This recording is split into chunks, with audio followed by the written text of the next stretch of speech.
There was a chill in the air, the kind that bit into your bones and whispered reminders that you were still alive. Barely, if you could call this living. Alea no longer knew. The walls pulsed with dim blue light, not to illuminate, but to mock. A sterile hue, indifferent. She had lost count of the days. Time had no meaning here, only the rhythm of injections, the buzz of scanning beams, and the silence between each humiliation. They didn't ask her questions. They took what they wanted from her mind and left the rest to rot. Somewhere far away in her skull, she could still hear the echo of her mother's voice, a lullaby made of frequencies no human ear could perceive. It was fading. Her body had already begun to unravel, her cells dimming like embers under frost. She no longer fought the straps or the cold or the ache. There was no point. They had taken her name first, then her language, then her stars. She let go. Then something ridiculous happened. It was not death. Not quite. Her last moment should have been silence. Instead, she heard a voice, muffled, panicked, human. Okay. I gotcha, don't die yet. Oh, stars, you're heavier than you look. Not judging, just, ow, my spleen. The light returned too quickly, and with it, pain. But the hands under her were warm, clumsy, real. They weren't gloved in surgical rubber or humming with scanners. Just human hands. A pair of arms, trembling and not particularly strong, pulled her from the restraints with a grunt that sounded like someone losing a wrestling match with a coat rack. "You're alive?" he asked, breathless.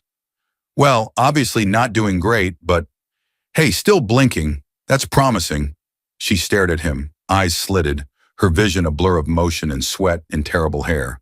Was that mop water she smelled? He smiled like a guilty child caught near a broken vase. "Right. Name's Ezra. You probably don't understand me, but I'm pretty sure you're the one they're torturing for. Reasons involving xenobiology and, war crimes? So, yeah, thought I'd kidnap you. Is that cool?" She tried to speak. Failed. Her throat worked uselessly. A sound like cracked glass escaped her lips.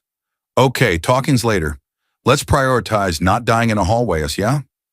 Ezra ducked, hoisted her onto his back with a noise that could only be described as an opera of regret, and hobbled toward the maintenance shaft. Behind them, the sterile chamber let out a soft hiss. Maybe the machines were confused or disappointed. "This is fine," Ezra muttered. "This is totally fine. Just a fugitive janitor stealing an alien from a black site. Classic Tuesday."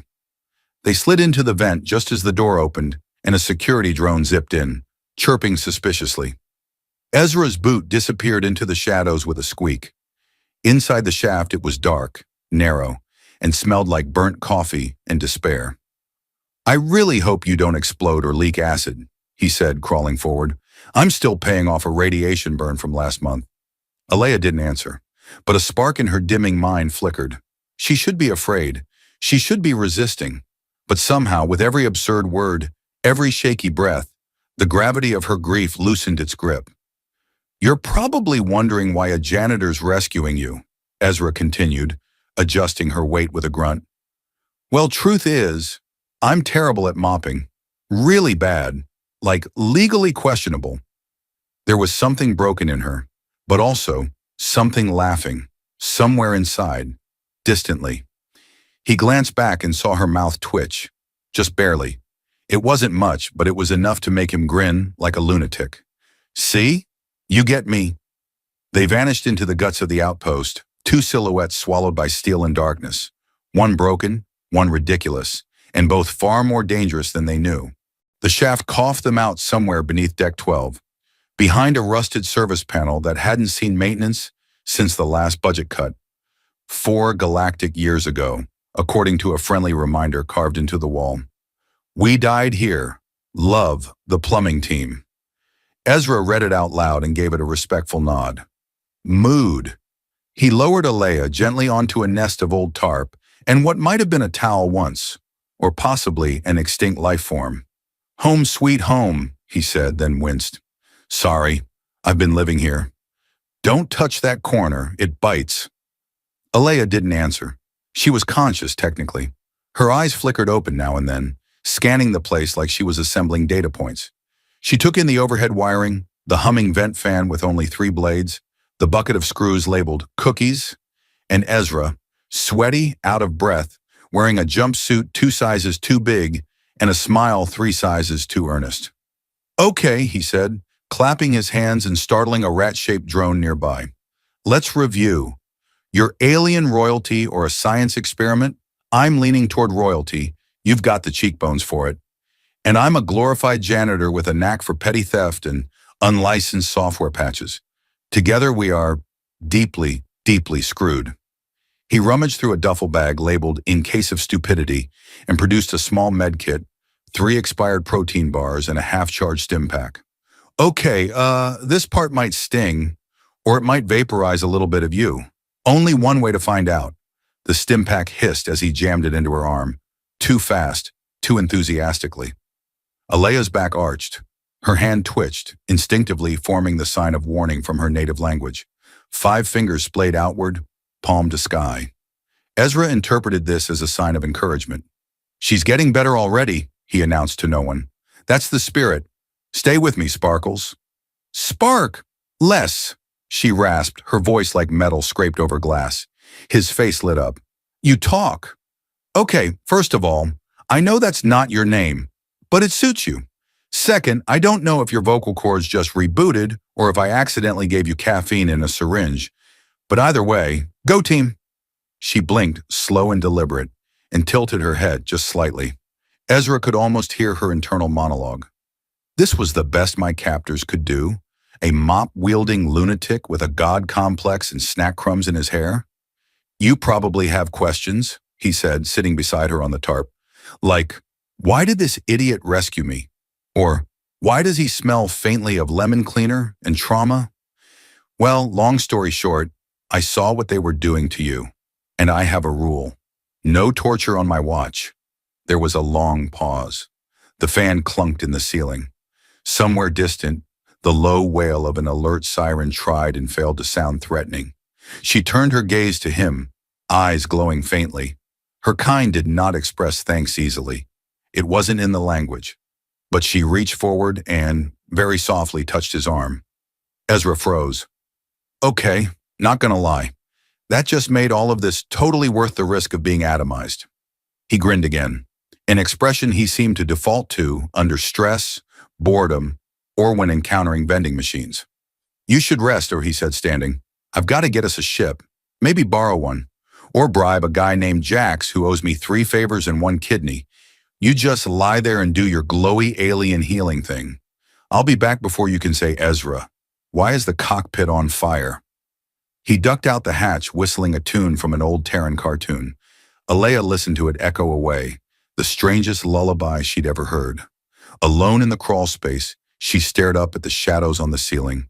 Her body ached, her mind frayed, but something in her chest pulsed with a rhythm that wasn't fear, not yet hope, but something like it. Alea woke to the sound of someone arguing with a toaster. "I don't care if you were top of your class at MIT. I need you to toast, not philosophize." A pause, then a defiant beep. "Don't beep at me in that tone. I invented that tone."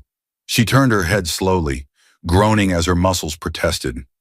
Ezra stood at a crude workbench built from what looked like cafeteria trays and shipping crates, gesturing wildly at a small, boxy robot that was half toaster, half murder weapon. Alea couldn't decide whether to be alarmed or impressed. He turned toward her, grinning. "You're up. Good. Thought you might sleep through another interstellar crisis. Want some breakfast? The toaster's being a diva, but I think we can bribe it." She raised an eyebrow, her voice still faint. "That thing is sentient?" "Marginally. I gave it personality software from an old soap opera AI. It's going through something." Another beep. A piece of toast ejected with more force than strictly necessary, hit the ceiling and bounced off Ezra's forehead. "See? Passive-aggressive, literally." She watched him move with the kind of chaotic energy that came from too many near-death experiences and not enough boundaries. He'd replaced one of his boots with a mismatched high-top sneaker, and his hair looked like it had lost a fight with an air duct. Again. "I got supplies," he said, handing her a canister of nutrient gel labeled, "Warning, may cause temporary telepathy." Also picked up a neural patch. Not first grade, but it should help stabilize your, whatever's sparking behind your eyes. Unless that's normal. In which case, carry on. She took the canister. It tasted like regret, but it worked. He sat cross-legged across from her, holding a data pad in one hand and a wrench in the other, alternating between reading and accidentally dropping the wrench on his foot. She studied him while pretending not to. His face was young but carved by exhaustion, eyes sharp beneath the nonsense. "How did you find me?" she asked at last. He looked up, blinked. "Right. Yeah, that. I was looking for cleaning supplies." She stared. "In the restricted xenobiology lab," he added quickly, "which is technically off limits, but I was out of floor solvent and improvising. Also, I got locked in. Total accident. While trying to pick the lock." She narrowed her eyes. "Look, the point is, I found you. And I couldn't just leave you there. That's not how I'm wired. I mean, morally. My actual wiring is a disaster. I once electrocuted myself with a soda machine." Alea sighed. Not out of frustration, more like surrender. He leaned forward, serious for once. "What did they want from you? I mean, besides your obvious charm and killer fashion sense?" She hesitated. The words were hard, heavy. "My species encoded memory through resonance, harmonics. Our DNA carries song lines, history, science, emotion, all layered in vibrational fields." He blinked. "So, you're a walking mixtape?" She didn't smile, but a corner of her mouth tilted slightly. For her, that was practically stand-up comedy. "They wanted the codes," she said, "to unlock the frequencies, use them as weapons, as tools." Ezra nodded slowly. "Classic humans, always trying to turn poetry into a missile." They sat in silence for a while, interrupted only by the toaster humming a tragic ballad from the soap opera files. He glanced at her again. "So, if I helped you get off this station, what would you do?" She looked past him, through the cracked ventilation panel to the faint shimmer of stars beyond. "I'd finish the song." Ezra tapped his chin. "All right then, let's build a spaceship. I know a guy who knows a guy who owes a guy money, and I have 2 plasma cells, 1 illegal star map, and a wrench with delusions of grandeur." He held it up. The wrench sparked. Somewhere, something caught fire. Alea looked at him, unsure whether he was an idiot or a miracle. Possibly both. Ezra's guy who knows a guy turned out to be a disgraced ex-pilot named Clen, who now ran a noodle stand inside a decommissioned cargo bay. The stand had a sign that read, "Fly me to the spoon," and below it, in smaller letters, "We also do repairs." The "we" was generous. It was just Clen, 3 faulty hoverpots, and a cyborg cat named Mozzarella, who hissed whenever someone ordered gluten-free. "I'm not asking for much," Ezra said, already elbow-deep in an old thruster schematic. "Just a functioning engine, a barely legal navigation system, and enough hull integrity to survive minor space turbulence and/or small arms fire." Clen squinted at him. "You building a shuttle or a death wish?" "Why not both?" Ezra grinned. "Multitasking." Alea sat in the corner of the stand, wrapped in a cloak that had once been part of a weatherproof tent, observing this new environment with quiet calculation. The noodle scent reminded her vaguely of the fermentation pods back on Thryos, except saltier, messier, and accompanied by far more shouting. She leaned toward Ezra. "You trust this, Clen?" Ezra glanced over his shoulder. Clen once smuggled a live space whale through a customs checkpoint using only a trench coat and a jazz band. He's very resourceful. "I am not proud of that," Clen muttered from behind the counter, ladling noodles with a mechanical arm. "Mostly because I never got my trench coat back." Ezra turned to her. "See? That's integrity." Building the ship was, to put it kindly, optimistic. The frame came from an abandoned courier pod. The propulsion system was salvaged from an old mining drone, which occasionally emitted sad little whimpers like it missed the good old days of asteroid drilling. The control console had clearly once been a vending machine. Ezra tapped it. "This button used to dispense cinnamon buns. Now it initiates takeoff. Either way, something explodes. Alea ran a hand along the patched wiring, murmuring softly in her native tongue. The ship vibrated faintly in response. Ezra pretended not to notice. "You're syncing with it," he said. "Cool, cool, cool, cool. Just try not to accidentally turn it sentient. Last time that happened, my fridge tried to unionize. They worked in rhythm. She with silent focus, he with loud enthusiasm. Every few hours, he'd break something minor and then fix it with something worse. At one point, he installed a gravity regulator backwards. Alea floated to the ceiling and calmly said, "This is incorrect." Ezra replied, "Or it's a feature." Progress was slow, but it was progress. And in the cracks between frustration and disaster, there was something else. Laughter. Not always out loud. Sometimes just in the way Alea raised an eyebrow when Ezra tried to name the ship the Spicy Teacup. Or when he insisted they mount a rubber duck to the hull for stealth reasons. During one long night, while rerouting a coolant line that had sprung a leak and started whistling show tunes, Ezra sat beside her on the floor, legs stretched out, face smudged with grease and noodles. "You ever think," he said, "that the universe is just a really bored teenager poking things to see what happens?" She considered it. "On Threos, we believed the stars were listening." Ezra looked up through the cracked viewport. "Hope they like improv comedy." The ship's core hummed to life for the first time. Not loud, not smooth, but it was a sound with purpose. A sound that said, "I am not pretty, but I am possible." Alea touched the console. "She's ready." Ezra blinked. "She?" The ship groaned as if offended. Right, he nodded. "She? Of course. I'm not arguing with anything that contains nuclear propulsion." They stood side by side in the center of their cobbled-together miracle. A janitor with a guilt complex and an alien with ancient songs woven into her bones. "Tomorrow," he said, "we fly." A pause. "Assuming she doesn't explode?" Alea looked at him. "If she does, you're repairing her." "That's fair," he said, "but you're buying the noodles." The launch was technically a success, in that they were airborne, and only 3 fire alarms had gone off. One of them might have just been Ezra's cooking alarm, which he had accidentally wired into the engine controls. Again.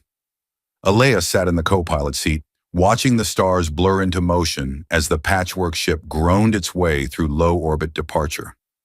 Ezra had a triumphant look on his face, like a man who had outrun reason and survived on sheer optimism and duct tape. "Well," he said, checking a monitor that displayed mostly question marks and one cheerful smiley face, "we're not dead yet, and that's the kind of progress I can believe in." The ship jolted. Okay, he muttered, hitting the console with a wrench. "She's just waking up. First flight jitters. Happens to the best of us." Alea tilted her head. "Your ship is self-aware?" Ezra gave it a sideways glance. "I mean, define aware." "She has moods. She plays elevator music when she's upset." "That's emotional intelligence, right?" A soft, jazzy tune began playing from the speakers. Alea raised an eyebrow. "She's insulted," he whispered. "Apologize." "I am not talking to your ship." "That's fair." They coasted through the edge of the Arias system, steering clear of any patrols and, more importantly, the unpaid parking tickets Ezra had accrued while borrowing several station loaders. Alea brought up the navigation display and keyed in a set of coordinates. The symbols on screen weren't Terran. They shimmered like language in motion, living frequency, not words. "Coordinates to Threos," she said. Ezra stared. "Your homeworld. We're just going there? That's not a casual weekend trip. That's like returning to the site of a planetary extinction event." "I need something from there, in the ruins." Before they erase it all, he leaned back. "Well, all right then. Might as well add galactic archaeologist to my growing list of life-threatening hobbies." As they traveled, the hours slipped by in patches of silence and accidental comedy. Ezra taught her how to play a Terran card game called Exploding Llamas. She tried, failed, and declared it an illogical form of chaos. He countered that chaos was the whole point. Then he lost to her 5 times in a row. At one point, she caught him rerouting life support to power the coffee synthesizer. "This machine is vital," he argued. "Without it, I'm 76% less useful and 92% more annoying. You do not need more power to be annoying. Hey, look at you. That was almost a joke. She did not smile, but the room felt warmer anyway. Later, while inspecting the outer hull during a spacewalk, Ezra's tether jammed and sent him tumbling briefly toward open space. Alea calmly extended a mag cable and reeled him in like a confused fish. "Why did you leave the ship without checking the tether?" she asked as he dangled upside down by one boot. "I panicked. There was a very aggressive space moth. Huge wings. Mean eyes." She blinked. "That was a welding drone." "Oh," he nodded solemnly. "We had a moment." The stars stretched on. Somewhere along the line, they stopped being fugitives in a trash can and became something else. Something still doomed, perhaps, but together in their doom. The ship carried them toward a dead world, and yet Alea felt less dead inside than she had in cycles. She stood at the viewport one night, eyes distant, fingers tracing a silent pattern in the air. Ezra stepped beside her. "You okay?" she answered without looking. "If I recover what they destroyed, if I sing the resonance back into the void, it won't bring them back." "No," he said, "but it might stop us from losing more." She nodded. Behind them, the ship's speakers gave a soft beep. "See?" Ezra said. "She agrees." The stars blinked, distant and patient. Ezra stared at the planet through the view screen, frowning the way one might frown at a pie that just hissed. Thrios looked like a wound in space. No atmosphere, no visible cities, just charred continents floating in silence, scorched black and silver, like someone had tried to erase a memory with a blowtorch. "Okay," he said, rubbing the back of his neck. "So, first impressions. Scenic, very minimalist, great for brooding villains and philosophical monologues." Alea stood beside him, quiet. Her fingers were interlaced behind her back, the posture of someone holding in too many things that couldn't be said out loud. He tapped the nav screen. "There's a landing site near the equatorial trench. Radiation's low enough to survive as long as you don't try licking anything." She gave him a look. "What?" He shrugged. "You seem like the curious type." They descended through the upper atmosphere, or what was left of it. The ship creaked as if complaining about the destination. Jazz started playing again. "No," Ezra said to the ceiling. "Not now. No saxophone sadness. We're being heroic." The music switched to a cheerful polka. "Better." They touched down in a clearing made of cracked stone and black dust. The ship's stabilizers groaned. Ezra muttered something encouraging to the landing gear. It answered by sparking once, dramatically, then going still. Alea stepped onto the surface first. The air was thin but breathable with filters. Her boots left almost no print. The ground resisted memory. She walked slowly, each step deliberate, as if she were afraid the planet might notice her and look away. Ezra followed, holding a scanner and a snack bar. "This place feels like someone hit mute on the whole ecosystem." She didn't reply. She was listening, not with ears. There was nothing audible. But in the vibration of stone, the ghost whispers under her skin, something was there. Broken song lines, scattered resonance. She knelt and placed her palm against the ground. "I need silence," she said. He nodded, took 2 steps back, and accidentally tripped over a rock. "Sorry, carry on." She closed her eyes and let her mind slip downward. The frequencies beneath the surface were shattered, dissonant. Still, some strands survived, an echo of the archive, the crystal construct hidden below, housing the soul memory of her people. She spoke one word. It wasn't in any human language, but the ground responded. A harmonic pulse radiated outward in a perfect sphere. The scanner in Ezra's hand beeped and began vibrating so violently he dropped it. "Cool," he said, retrieving it. "Terrifying, but cool." The earth cracked in a neat spiral, revealing a stairwell made of glowing stone. She descended without hesitation. Ezra jogged to catch up. Okay, but if there are ancient guardian robots, I'd like to file a formal protest in advance." The chamber was vast and humming, lit by strands of energy woven into the walls like nerve tissue. In the center stood the archive, a crystal monolith, fractured but still alive, glowing faintly with internal light. It pulsed at Alea's presence. She stepped forward and laid her hands against it. The light brightened. Threads of memory danced in the air. Scenes from Thrai history, songs woven from grief and celebration, wars, births, symphonies of thought. Ezra watched, slack-jawed. That's your entire civilization in one stone. No, she said, voice quiet. This is just a verse. Suddenly, a mechanical voice echoed from above. Unauthorized access detected. Ezra spun. Uh-oh. A platform descended, revealing a squad of Terran soldiers in matte black armor, rifles drawn. At their front stood a man with a sharp jaw, colder eyes, and the kind of face that suggested he hadn't smiled since childhood. Commander Voss, Alea said flatly. Ezra leaned toward her. Friend of yours. He once tried to vivisect me. So, not a fan, got it. Voss raised a hand. Step away from the archive. This artifact is now under Terran jurisdiction. Ezra stepped forward. Can I just say, on behalf of all unintended criminals present, this is a terrible idea. Voss ignored him. You don't understand what you're tampering with. Alea's eyes narrowed. Number, you don't. Ezra glanced at her, then at the dozen rifles pointed at them. Okay, but maybe we tamper slightly faster? Ezra raised both hands in what he hoped was a universal gesture for, please don't shoot the comedic side character. One of the Terran soldiers eyed him like someone debating whether to shoot now or wait until the punchline. Commander Voss stepped forward with the authority of a man who wore perfectly pressed collars, even in a sandstorm. You're interfering with a classified retrieval operation. This structure is now under Terran military control. Ezra kept smiling, partly from nerves and partly because he didn't know what else to do with his mouth. Right, cool, classified, understood. Just one tiny note, you're about to commit accidental cultural genocide, and I feel like that's maybe a PR problem. Voss didn't flinch. You'll be detained for interrogation. If you cooperate, you might survive. Behind him, Alea stood still, one hand pressed against the archive. Her voice was calm, but her words vibrated with something deeper than anger. You desecrate what you do not comprehend. Voss turned his gaze to her. The Thrai are gone. Their knowledge belongs to whoever claims it. Ezra cleared his throat. Yeah, so, quick philosophical question.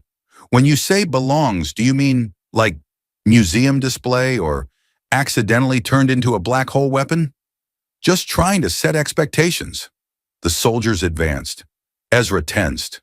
Alea's fingers traced a pattern on the archive's surface.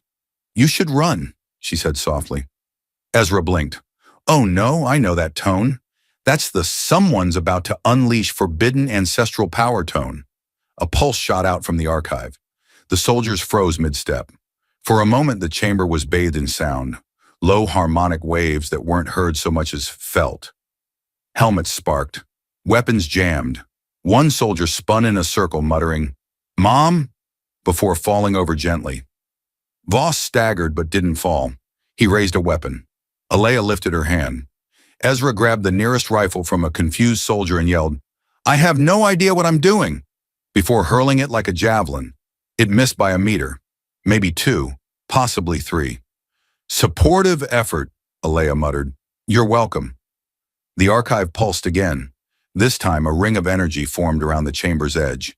Glyphs flaring to life, old defenses awakening after centuries of silence. Voss shouted something, but it was drowned out by the hum of a protective field locking them out of the monolith's core. The soldiers retreated, dragging each other back up to the platform as the chamber sealed them out with a final shimmer. Alea exhaled, her shoulders slumped. Ezra helped her to the ground before she collapsed entirely. Okay, he said, checking her pulse. You've earned a snack, and maybe a nap, and a trophy that says, Most Intimidating Sonic Resonance Warrior 3000. She looked at him through half-lidded eyes. It's not over. He nodded. No, of course not. Voss is still up there, and possibly planning vengeance. I mean, he seems like the vengeful type. Real tight haircuts, no hobbies. I activated the archive, she whispered. It's transmitting. Ezra looked up at the crystal. Light flickered across its surface in waveforms and symbols, an encoded broadcast rising through layers of space. The story of the Thrai launched into the void. Well, he said, sitting beside her, at least someone out there will know. A voice crackled from his wristcom. Clarence reporting, the voice said. Your AI assistant has rerouted your ship's engines, disabled enemy radar, and made a lasagna. Ezra blinked. Wait, Clarence. Also, I wrote a poem. You, wait, lasagna? I multitask. Alea blinked slowly. Your AI cooks? He got poetic after the toaster incident. The chamber ceiling groaned. Ezra looked up. Right. Voss will be coming back soon. Probably angry. Possibly with backup. Any escape plans that don't involve spontaneous combustion? Alea sat up. There's a secondary exit. Beneath the archive. Leads to a tunnel network. Great. Love a good tunnel. Very cozy. Very stabby. He offered her a hand. She took it, wincing. As they began descending the hidden path, he glanced at her. So, once we escape, what's the next step? She looked ahead, eyes glowing faintly. We find the others. Ezra hesitated. Others? Not all three were lost, she said. Some of us scattered. He blinked. Oh, good. Galactic hide and seek. That'll be relaxing. They disappeared into the shadows below, while above them, Voss cursed. The archive sang, and the stars listened. Ezra adjusted the flower pot on the dashboard for the third time. It wobbled with every minor course correction, threatening to tip over and spill its precious contents. An actual green sprout. Real photosynthesizing life. He was disproportionately proud of it. Stop fiddling, Alea said from the back, recalibrating the ship's internal temperature with a few swift commands. The plant won't grow faster if you pester it. Ezra shot her a look over his shoulder. It's bonding, like a father-child relationship. I named it Kevin. A pause. The plant is named Kevin? Kevin the Hope Shrub. Alea returned her attention to the console. I regret helping you salvage the greenhouse module. No, you don't, he said, spinning back around. You love Kevin. I barely tolerate Kevin. That's just how you show affection. The ship, now officially registered under the name Mildly Unpredictable, coasted through a quiet star corridor lined with debris from an old trade route. Clarence the AI hummed softly in the background, having evolved into a poetry-writing logistics system with a fondness for limericks and questionable lasagna. The archive's pulse is still spreading, Alea said, scanning a map of known systems. Multiple species have responded, some with old recordings, others with dormant genetic markers, traces of 3I resonance in places I never imagined. Ezra sat beside her, offering a snack bar. So your people weren't extinct, just, distributed, like cosmic glitter. She took the snack. We were fractured, but not erased. They had visited 3 worlds in the past cycle, each holding fragments, refugees who'd changed their names, traditions hidden in dance, whispered lullabies no one had translated in centuries. One group had preserved an entire 3I harmonic library inside a food replicator. Ezra still swore the soup it made could make you cry. You're rebuilding a civilization from breadcrumb, he said. I'm remembering it into being. He leaned back. Poetic. Clarence would approve. Clarence is currently composing a space opera about Kevin. Clarence's voice chirped in from the ceiling. Act 3 includes betrayal and moderate leaf loss. Alea sighed. We've created monsters. Ezra tilted his head. Nah, we've created a home. She didn't answer at first, just looked around the ship. The patched panels, the mismatched chairs, the faint hum of something fragile holding together because 2 fools insisted it could. I never thought I'd be alive for this part, she said. I never thought I'd be part of anything this part, he replied. I used to fix mop dispensers. Now I'm, what, your assistant archivist? You're my translator, co-pilot, emergency snack specialist. Wow, promotions come fast in your culture. She smiled, not the half smile of earlier chapters, not the tiny almost grin, a real one, worn and earned and dangerous in how human it looked. There was a ping from the console, another transmission received, coordinates, a new location, a new voice calling out across the dark. She entered the path into the nav system. We'll go after we refuel. Ezra nodded. and fix the port engine, and maybe replace the hyperdrive capacitor, and repaint the hull, and find Clarence a hobby. I have begun knitting, Clarence announced. Alea stood stretching. We'll still make it.